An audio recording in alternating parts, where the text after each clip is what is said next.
Sarah? Ini sudah 3 kali alfa. Ada berita apa? Ada berita? Atau nggak sekolah lagi? Oh, kali. Muhammad Angga?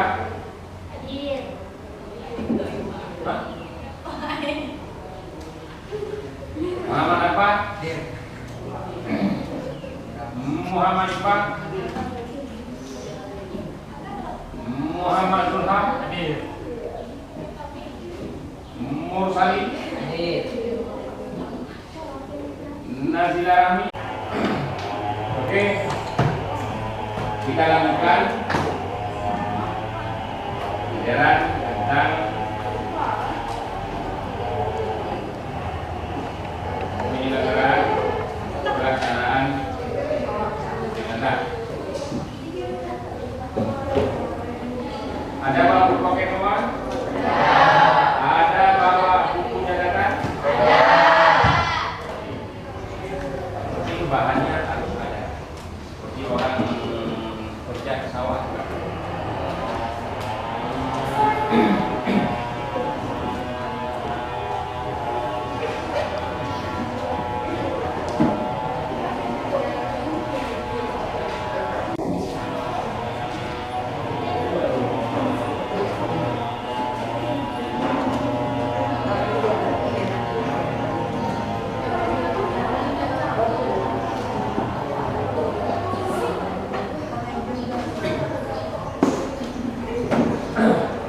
Oke, penyelenggaraan pelaksanaan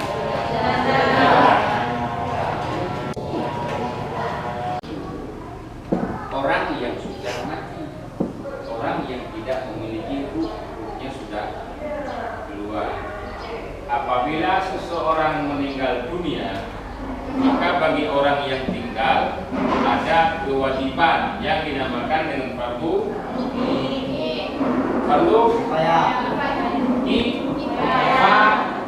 ya. Ada berapa yang harus dilakukan? 4.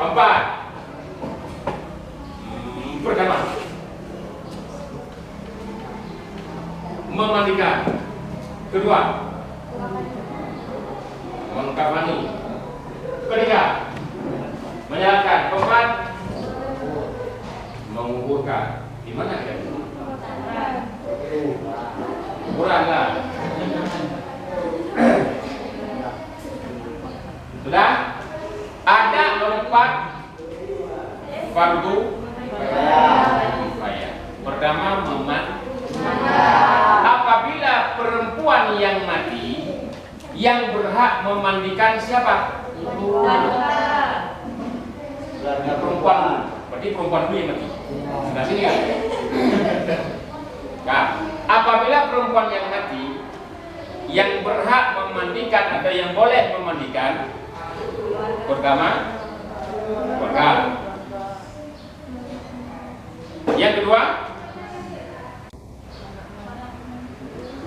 orang muslim, walaupun bukan keluarga.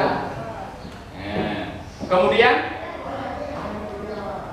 apabila perempuan yang mati, yang memandikan juga harus perempuan. Apabila perempuan yang mati, boleh nggak laki-laki memandikan?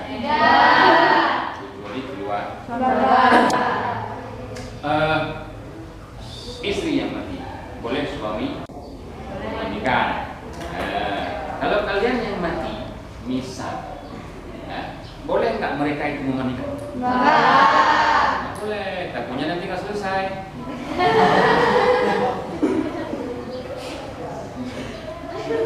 Kalau mereka yang mati, boleh nggak kalian memandikan? Karena di situ masih ada kewajiban pada mayat juga menutup aurat. Oke.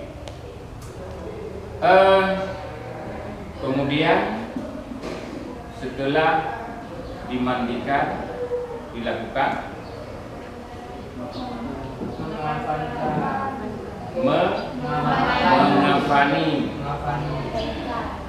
mengafani jenazah.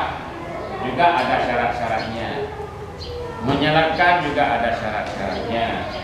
Kemudian menguburkan juga ada syarat-syaratnya. Dalam melaksanakan memandikan ada bahan-bahan sunnah yang harus dilakukan. Ada yang tahu kira-kira bahannya apa? Sudah pernah punya pengalaman memandikan jenazah? Kenapa? Takut? Ya. Tidak bisa? Ya. Bukan takut berarti tidak bisa. Kalau takut kita sudah bisa, cuma takut. Ada yang sudah bisa? Takut. Kenapa takut? Pas kita mandikan bangkit ya.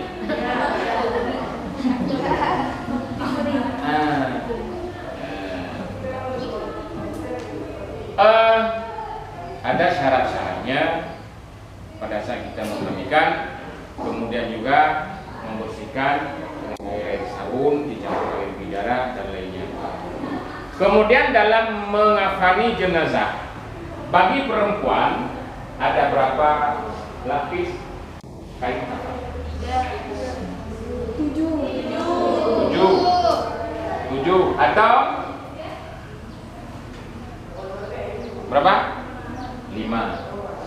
Rata-rata yang dipakai adalah 5. Bagi laki-laki, sudah pernah mati? Belum. Belum pernah mati? Belum. Bagi laki-laki ada berapa lapis kain kafan? 3 lapis kain kafan. Kemudian diberikan wewangian untuk dikafankan. Kemudian ada berapa tali ikatan setiap jenazah?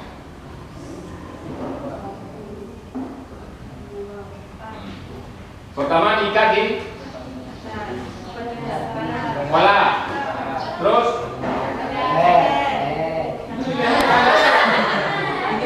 jangan di leher. Orang sudah mati, tambah mati lagi. 2 kali mati dia. Bukan, kalau yang kain di sini itu kan pada saat dia pertama meninggal, biasanya orang mulutnya terbuka, diikat kan? Karena pada saat agak sudah lama dia berkeras, nanti kita pun nggak bisa diikat. Ini ikatan setelah dibalut dengan kain kafan. Pertama di ujung kepala, terus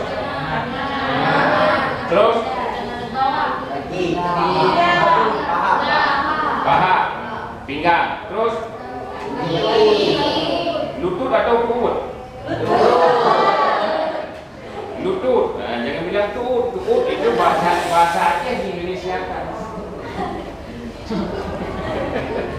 Kemudian di kaki ada 5. Bisa dibayangkan? Bayangkan dulu, belum kita praktek. Kalau kita praktek nanti harus ada bahan-bahan, harus ada jenazahnya, kemudian jenazah itu setelah dikafankan dibawa kemana?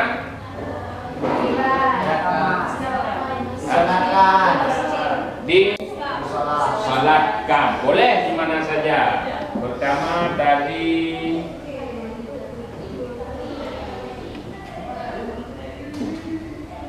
memandikan, kedua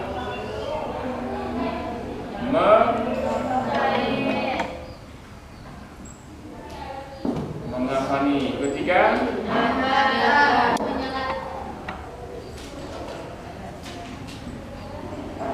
empat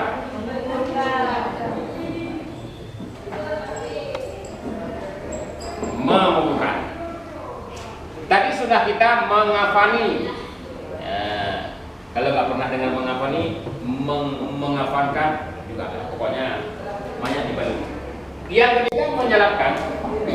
Setelah semuanya dilaksanakan, baru kita bawa mayat apakah ke ruang tamu, ke musala, ke masjid. Mayat itu disalatkan. Apabila yang jenazah itu perempuan, niat salat itu adalah Pernah salat jenazah? Belum. Pernah? Belum. Pernah? Belum. Yang sudah pernah siapa? Ada yang tahu nggak niat salat jenazah perempuan? Bagi perempuan gimana?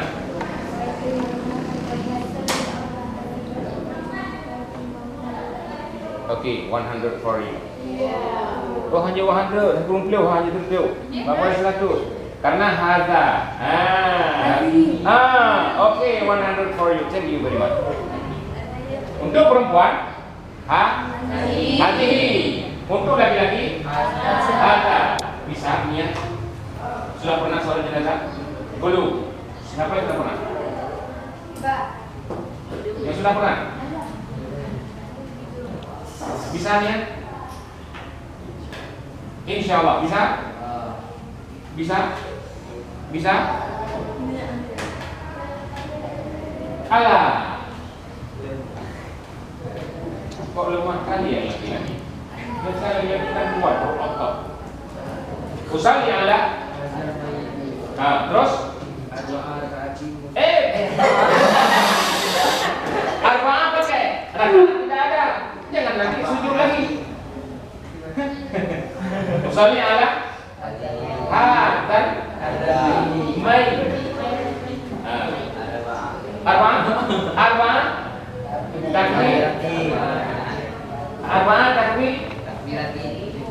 Fardu kifayati. Kalau kita jadi di belakang itu jadi makmum, berarti makmum man. Kalau kita jadi imam, imam. Ya. Oke.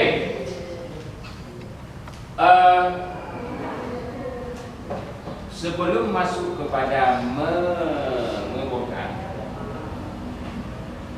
pertama memandikan, kedua mengafani, yang ketiga menyerahkan.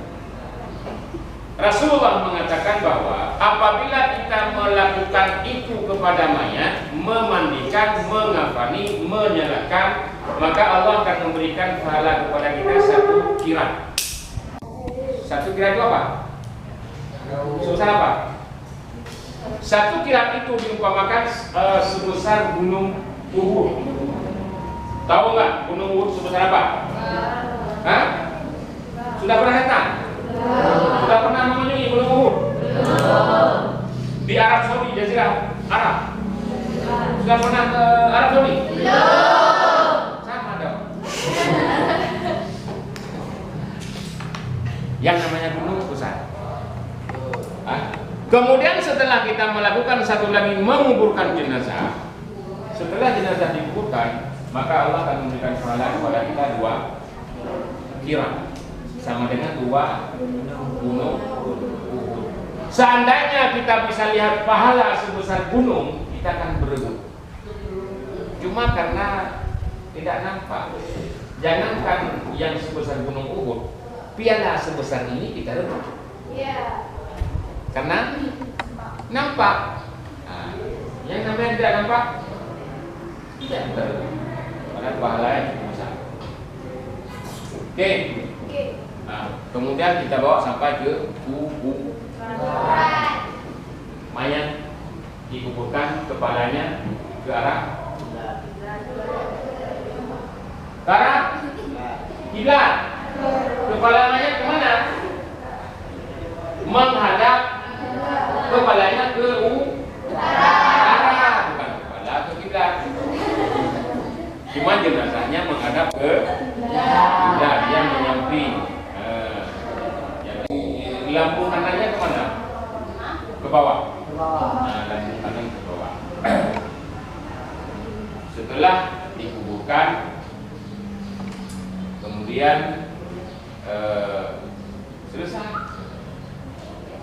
Berarti kewajiban kita ada 4 sudah selesai.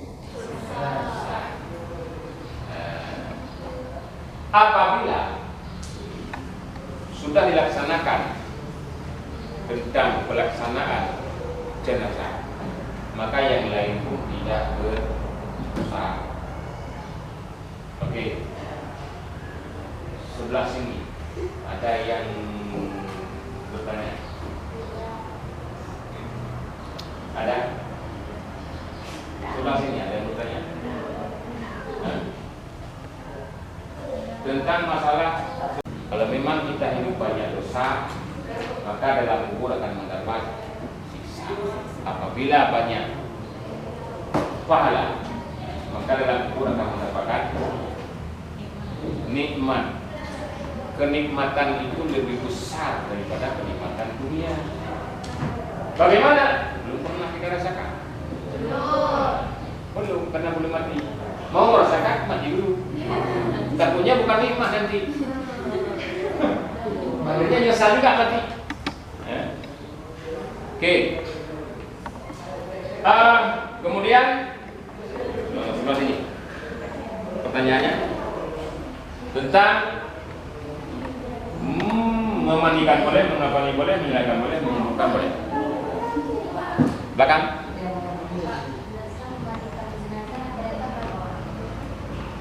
Memandikan jenazah. Biasa berapa orang? Oke. Dalam memandikan jenazah, kalau sekarang itu jenazah ditaruh di atas tandu atau di atas meja. Kalau dulu orang dibangku oleh keluarga, ibu kita meninggal, kita punya 3 bersaudara atau 4 bersaudara, ada kakak atau ada abang, boleh kita bangku satu di kepala, satu di pinggang, satu di kaki. Taruhlah di atas paha kita. Apabila ada satu orang saudara kita laki-laki, dia juga boleh membangku orang tuanya. Kemudian yang satu menyiramkan air.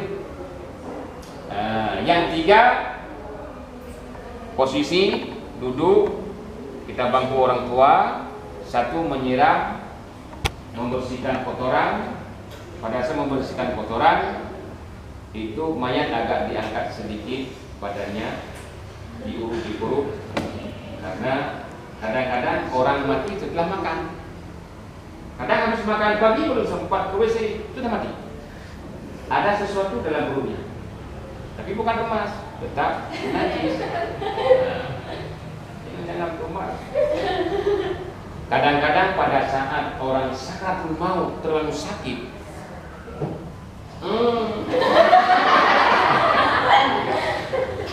iya, bisa jadi. Makanya itu kotoran itu nanti sampai dia harus diwudukan nanti. Itu membersihkan najis besar dan najis kecil. Ada sebesar dan ada kecil semua. Makanya jenazah harus benar-benar bersih. Jangan terlalu banyak. Kalau terlalu banyak nanti orang memandikan, bukan dimandikan, ditonton. Itu bukan tontonan. Tidak boleh. Jenazah pada saat dimandikan, orangnya harus ditutup, pakaiannya dibuka semua, kemudian ditutup dengan kain. Tapi kan sama-sama perempuan, nggak boleh. Tidak boleh. Itu aib. Orang memandikan jenazah harus mampu menutupi aib daripada jenazah. Orang mati kadang-kadang bukan sakit duduk, mati bukan. Ketabrak, bukan. Bisa jadi orang mati karena penyakit. Penyakit yang kadang-kadang di tubuhnya sudah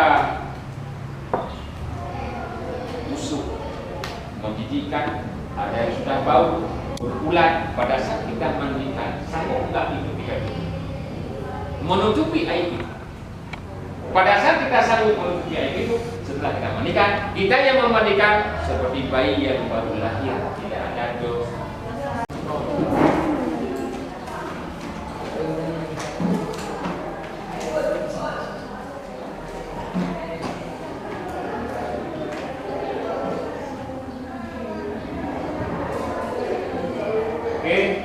Oke, semuanya sudah selesai. Sudah dulu. Karena waktu pertemuan kali ini sudah habis. Kita lanjutkan di pertemuan ke depan. Ya, mungkin bisa diskusi untuk mengetahui tentang masalah memandikan jenazah,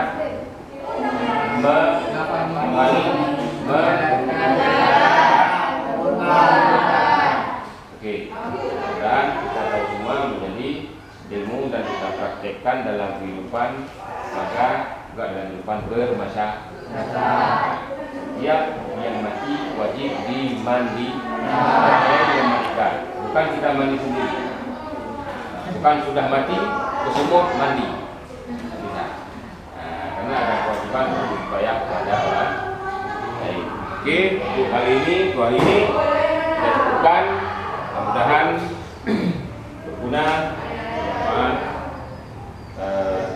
Sekian dan terima kasih. Assalamualaikum warahmatullahi wabarakatuh. Waalaikumsalam warahmatullahi wabarakatuh.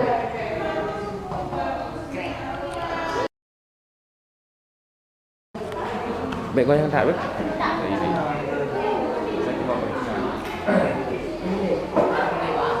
Tulislah. Berapa kali, Pak?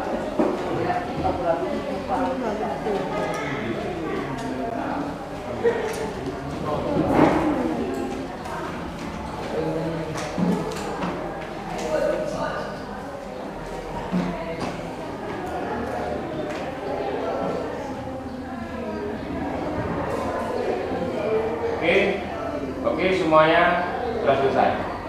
Sudah dulu. Karena waktu pertemuan untuk kali ini sudah habis. Kita lanjutkan di pertemuan ke depan. Ya, mungkin bisa diskusi nanti. Mengetahui tentang masalah memandikan jenazah,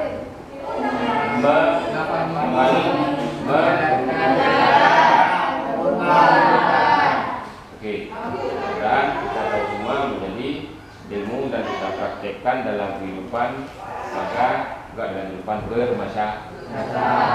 Setiap yang mati wajib dimandikan. Bukan kita mandi sendiri. Bukan sudah mati kesemut mandi. Tidak. Karena ada kewajiban untuk bayar kepada orang lain. Oke, untuk hari ini kita cukupkan. Mudah-mudahan berguna.